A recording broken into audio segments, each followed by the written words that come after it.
I must have been 6 or 7 when I lived in Lebanon. The country was ravaged by war at the time, and murders were common and frequent.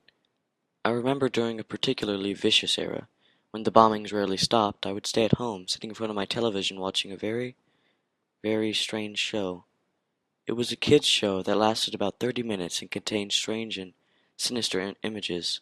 To this day, I believe it was a thinly veiled attempt on the part of the media to use scare tactics to keep kids in place.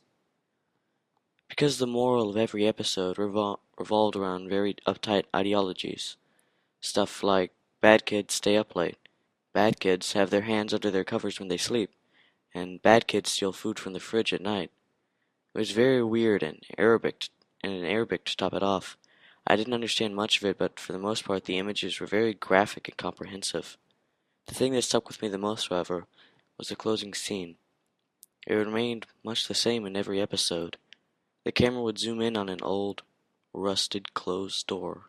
As it got closer to the door, strange and sometimes even agonizing screams would become more audible. It was extremely frightening, especially for children's programming. Then a text would appear on the screen in Arabic reading, "That's where the bad kids go." Eventually, both the image and the sound would fade out, and that would be the end of the episode. About 15 or 16 years later, I became a journalistic photographer. That show had been in my mind all of my life, popping up in my thoughts sporadically. Even though I'd had enough and decided to do some research, I managed to uncover the location of the studio where much of the channel's programming had been recorded. Upon further research and eventually traveling to the site, I found out that it was now desolate and had been abandoned after the big war ended. I entered the building with my camera. It was burnt out from the inside. Either a fire had broken out or someone had wanted to incinerate all of the wooden furniture. After a few hours of cautiously making my way into the studio and snapping pictures, I found an isolated, out-of-the-way room.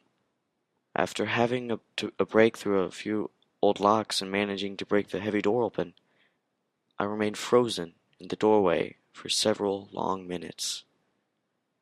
Traces of blood, feces, and tiny bone fragments lay scattered across the floor. It was a small room, and an extremely morbid scene. The thing that truly frightened me, though, that made me turn away and never want to come back, was the bolted, caged microphone hanging from the ceiling in the middle of the room.